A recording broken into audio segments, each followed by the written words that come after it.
தமிழகத்துல நீட் போராட்டம் எதை நோக்கி போயிட்டு இருக்குன்னு எல்லா மக்களுக்குமே புரிய ஆரம்பிச்சிருச்சு. ஏன்னா நிறைய திரைக்கலைஞர்கள், பிரபலங்கள் எல்லாம் இந்த நீட் எதிர்ப்பு போராட்டத்துல பேச வராங்க. ஆனா அவங்க பேசுறது முக்கியம் இல்லை, என்ன பேசுறாங்க அப்படிங்கிறது தான் முக்கியம். அவங்க எல்லாம் பேசுறத வச்சு பார்க்கும்போது நீட் போராட்டம் டிவிக்கு எதிர்ப்பு போராட்டமா மாறிட்டே போயிடுச்சு, மாறிடுச்சுன்னு தான் சொல்லணும். குறிப்பா நேத்து சிலர் பேசியிருந்தாங்க. ஒண்ணு அமீர் அப்படிங்கிற ஒரு கொத்தடிமை தெருநாய், இன்னொன்னு ரஞ்சித் அப்படிங்கிற ஒரு கொத்தடிமை தெருநாய்.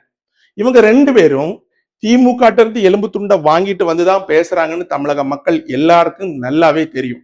அப்படி என்ன இவங்க பேசினாங்க அப்படிங்கிறத இந்த வீடியோல பார்க்கலாம். முதலாவது ரஞ்சித் ரெண்டு விஷயங்களை பேசியிருக்காரு. ஒண்ணு, டிவிகேல டிவிகே அமைச்சரவையில 7 தலித் அமைச்சர்கள் இருக்கிறாங்க. அதுல வன்னியரசு அவர்கள் மட்டும்தான் வா திறந்து பேசுறாரு, வேற யாரும் பேசுறதே இல்லையாம். இன்னொரு விஷயம், அம்பேத்கர் சிலைய ஒரு இடத்துல நிறுவனம், கடந்த 6 வருஷமா அது நடக்கவே இல்லையா, அந்த அம்பேத்கர் சிலையை ஓபன் பண்ண முடியல அப்படின்னு சொல்றான்.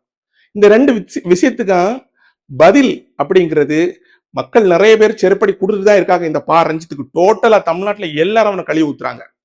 நான் சொல்றேன், இந்த 7 தலித்கள் டிவிக்கு அமைச்சரவையில இடம்பெற்றதே ஒரு மிகப்பெரிய மாற்றம் அப்படிங்கிறத இந்த கொத்தடிமை நாய் ஏன் புரிஞ்சுக்கலன்னு எனக்கு தெரியல. கடந்த உங்க அப்பாவோட ஆட்சியிலேயோ உங்க அப்பாவோட ஆட்சியிலேயோ இது மாதிரி எப்பவாது நடந்திருக்கா? இல்லவே இல்லை. அப்படி இருக்கும்போது நீ எல்லாம் எதுக்கு இப்படி வந்து பேசுறன்னு எனக்கு புரியல. இன்னும் முக்கியமான விஷயம், இவங்க பேசுறத பத்தி இன்னொன்னு சொல்லணும்னா, அவங்க அப்பாவை ஆட்சியில இவங்களோட வாயெல்லாம் திறக்காது. மக்கள் பிரச்சனை எல்லாம் கண்ணுக்கு தெரியாது, விவசாய பிரச்சனை கண்ணுக்கு தெரியாது, மாணவர்கள் எதுவுமே கண்ணுக்கு தெரியாது. இவனுக்கு எல்லாம் கொத்தடிமைகள் மாதிரி படத்தை தயாரிச்சு ரிலீஸ் பண்ணிட்டு கிடப்பானுங்க. ஆனா வேற இப்ப புதுசா விஜய் அவர்கள் ஆட்சி வந்தோடனே இந்த திமுக சில எலும்பு துண்டுகளையும் வாங்கிட்டு பேச வந்துடுறானுங்க. இதே மாதிரி அமீர் அப்படிங்கிறவன் சொல்லியிருந்தான், மக்கள் வட இந்தியன் ஜனநாயகத்துக்காக போராடுறாங்களாம், நம்ம ஜனநாயகம் பட ரிலீஸுக்காக போராடிட்டு இருக்கோமா. அமீர் அப்படிங்கிற தெருப்பொறுக்கி நாய் இவ்வளவு மோசமா பேசுறதுக்கு என்ன காரணம்? முதல்ல நான் சொல்லுவேன், இந்த நீட் போராட்டமே ஒரு தவறான போராட்டம். அதுல தமிழக மக்கள் போராடுறது முட்டாள்தனத்தின் உச்சம். ஏன்னா நம்ம தமிழ்நாடோட நிலைப்பாடு என்ன? நீட்டை ஒழிக்கணும் அப்படிங்கிறது. ஆனா இப்ப காக்ரோச் பார்ட்டி முன்னெடுத்தது என்ன?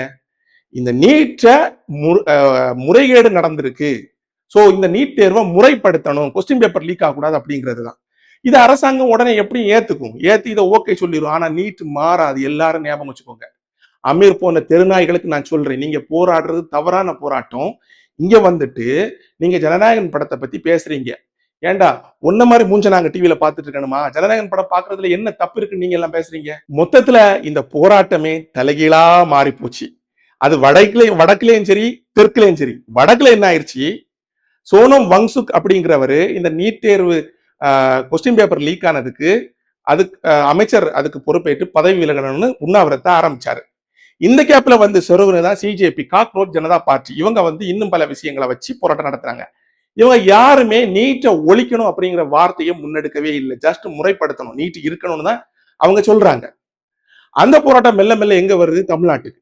தமிழ்நாட்டுல வந்து 1-2 மாணவர்கள் அமைப்பு அங்கங்கேயா போராட்டம் நடத்துனாங்க, பேசிட்டு இருந்தாங்க. அடுத்து ஆதரவு கொடுக்குறவங்க பேர்ல சில சினிமா பிரபலங்கள், வேற பிரபலங்கள் எல்லாரும் போய் பேச ஆரம்பிச்சாங்க. இப்ப கடைசியில என்ன பேசிட்டு இருக்காங்க? நீட்டை பத்தி எல்லாருமே மறந்துட்டாங்க. TVK TVK TVK, Vijay Vijay Vijay. So இந்த நீட் எதிர்ப்பு போராட்டம் ஒரு விஜய் எதிர்ப்பு போராட்டமாவே மாறிடுச்சு. விஜய் வா துறக்கல, விஜய் பேசல, அவருக்கு அமைச்சரவையில யாரும் இல்ல, சமூக நீதி இல்ல. இந்த ரஞ்சித்து, அமீர், இன்னும் சிலர் நம்ம பேரெல்லாம் கரெக்டா தெரியாது. எதுக்குடா இந்த மானம் கெட்ட பொழப்பு உங்களுக்கு எல்லாம்? திமுக உங்களுக்கு எலும்பு துண்டு வருதுன்னா வாங்கி வச்சு நல்லா தின்னுங்க, பிரச்சனையே கிடையாது. ஆனா ஒரு மாணவர்கள் போராட்டத்தை அரசியல் படுத்தி அதுல குளிர்காய நினைக்கிறீங்களே, நீங்க உருப்படுவீங்களா? உருப்படுறது மட்டும் இல்ல, தமிழக மக்கள் இதை கவனிக்காமலும் இல்ல, எல்லாரும் கவனிச்சுட்டு இருக்காங்க. உங்களோட நாடகம், அராஜகம் எல்லாம் கவனிச்சுட்டு இருக்காங்க. உங்க எல்லாருக்கும் தக்க பதிலடி கொடுக்க காத்துட்டு இருக்காங்க. அடுத்த எலெக்ஷன் வரப்போகுது, ஞாபகம் வச்சுக்கோங்க. ரஞ்சித், அமீர் இந்த வாயெல்லாம் அப்ப பேசணும். அதே மாதிரி குளத்தூர் கோமாளிகளை அப்ப பேசணும். இந்த மக்கள் அடிக்கிற அடியில நீங்க ஓடுற ஓட்டம் இனிமே தமிழகத்துக்குள்ள நீங்க தலை காட்டவும் முடியாது, தமிழகத்துல நீங்க எழும்பி நிற்கவும் முடியாது.